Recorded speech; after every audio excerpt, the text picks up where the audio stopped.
కావలి నియోజకవర్గం ముస్లిం సోదర సోదరీమణులకు కావలి నియోజకవర్గం ఎమ్మెల్యే దగ్గుమాటి వెంకటకృష్ణారెడ్డి గారికి హిందూ ముస్లిం సోదరులకు పవిత్ర రంజాన్ శుభాకాంక్షలు. ఇట్లు సాజిద్, జనసేన పార్టీ 8వ ward in charge, Sheikh Shammi, Janasena party 22వ వార్డు ఇన్ఛార్జ్.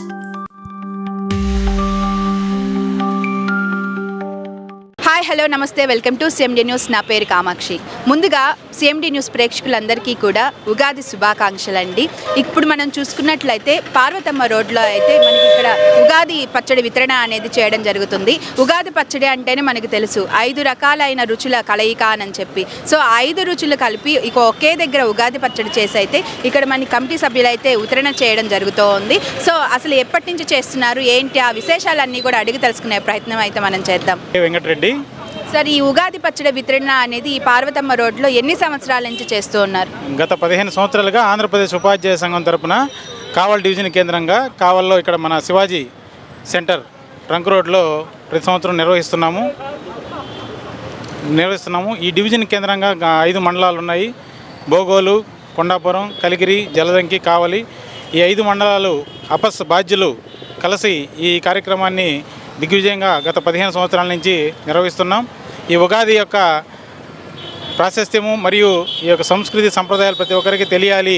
ఉగాది రుచుల యొక్క ప్రాధాన్యతను మరియు మన సంస్కృతిని తెలియజేయాలనే ఉద్దేశంతో ఈ ఆంధ్రప్రదేశ్ ఉపాధ్యాయ సంఘం అపస్సు నిరంతరంగా ఈ కార్యక్రమాన్ని కొనసాగిస్తుంది మేడం. ఇప్పుడే కాకుండా ఇంకా వచ్చే సంవత్సరాలలో కూడా ఏ విధంగా డెవలప్ చేస్తారు? ఇది ఇలాగే కొనసాగిస్తూ ఉంటారా? ఈ కార్యక్రమాన్ని ఇలా కొనసాగిస్తాం. ఇంకా మున్ముందు ఇంకా మన సంస్కృతిని పెంపొందించే విధంగా మరింత ఉజ్వలంగా ఈ కార్యక్రమాన్ని నిరాటంకంగా కొనసాగిస్తామని తెలియజేస్తున్నాం. ఇక్కడ ఈ విధంగా ఉగాది పచ్చడి వితరణ చేయడానికి గల ముఖ్య కారణం ఏంటి? అందరికీ కూడా ఈ ఉగాది పచ్చడి మన దాది వెళ్ళేటువంటి పాదచారులు కానీ రహదారుల మీద వెళ్ళేటువంటి చాలామంది కొంతమంది కార్యక్రమాలు చేయకపోవచ్చు ఇంట్లో. కాబట్టి ప్రతి ఒక్కరు కూడా ఈ ఉగాది పచ్చడి యొక్క ప్రాశస్త్యం తెలియాలనే ఉద్దేశంతో చెప్తున్నాం. భవిష్యత్తులో పంచాంగ శ్రవణం కూడా ఇక్కడ ఏర్పాటు చేసి ఇంకొద్దిగా ఘనంగా ఏర్పాటు చేస్తామని తెలియజేస్తున్నాం. సార్, ఉగాది పచ్చడి యొక్క విశిష్టత అనేది ప్రేక్షకులకు తెలియజేయండి సార్. అందరికీ నమస్కారం.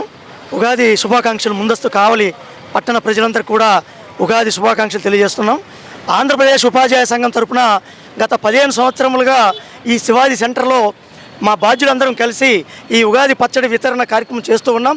అయితే అనేక మంది ఇళ్లలో చేసుకునే పరిస్థితి ఉండకపోవచ్చు, వాళ్ళు ఉన్నటువంటి బిజీ షెడ్యూల్ వల్ల. అలాంటి వ్యక్తులకు కూడా మనం ఉగాది పచ్చడి రుచిని తెలియజేస్తూ వాళ్ళకి ఆ రుచిని చూపించే దానికోసంగా ఇక్కడ ఏర్పాటు చేసాము. ఉపాధ్యాయులుగా మేము సమాజ బాధ్యతగా మేము ప్రవర్తిస్తూ ఆ యొక్క కార్యక్రమాన్ని నిర్విఘ్నంగా చేస్తున్నాం. అయితే అందరికీ జనవరి 1 చేయడం ఎక్కువైపోయింది ఫ్యాషను. యాక్చువల్గా ఉగాది మనకి సంక్రాంతి పండగ ఎట్లాగో యుగానికి ఆది ఉగాది ప్రారంభంతో మిగతా పండుగలన్నీ కూడా సంవత్సరం పాటు వస్తూ ఉంటాయి. అయితే ఈ ఇప్పుడున్నటువంటి ట్రెండ్ ఏంటంటే నూతన సంవత్సరం పేరుతోటి జనవరి 1ని జరుపుకుంటున్నారు. జనవరి 1 కాదు మనకు కావాల్సింది, ఉగాది ముద్దు జనవరి వద్దు అనే నినాదంతో ఆంధ్రప్రదేశ్ ఉపాధ్యాయ సంఘం గత 15 సంవత్సరాలు చేస్తుంది. రాబోయే రోజుల్లో కూడా దీన్ని ఇలాగే కొనసాగిస్తామని తెలియజేసుకుంటూ ఈ యొక్క సిఎండి ఛానల్ వారికి ఉగాది శుభాకాంక్షలు తెలియజేస్తూ సెలవు తీసుకుంటున్న. జై హింద్, జై Bharat. Thank you sir, thank you very much. So చూసారు కదండి, ఇక్కడ ఉగాది పచ్చడి వితరణ చేయడానికి గల ముఖ్య కారణం ఏంటి అంటే ఇక్కడ చాలామంది ఇళ్లలో చేసుకోకపోవచ్చు. అదేవిధంగా ఎంతోమంది పేదలు కూడా రోడ్డు మీద ఉంటూ ఉంటారు. వాళ్ళందరికీ కూడా ఉగాది పచ్చడి తినే అవకాశం రాకపోవచ్చు. సో ప్రతి ఒక్కరూ కూడా మన తెలుగు సంవత్సరమైన ఉగాది యొక్క ప్రాశస్యాన్ని అందరూ తెలుసుకోవాలి.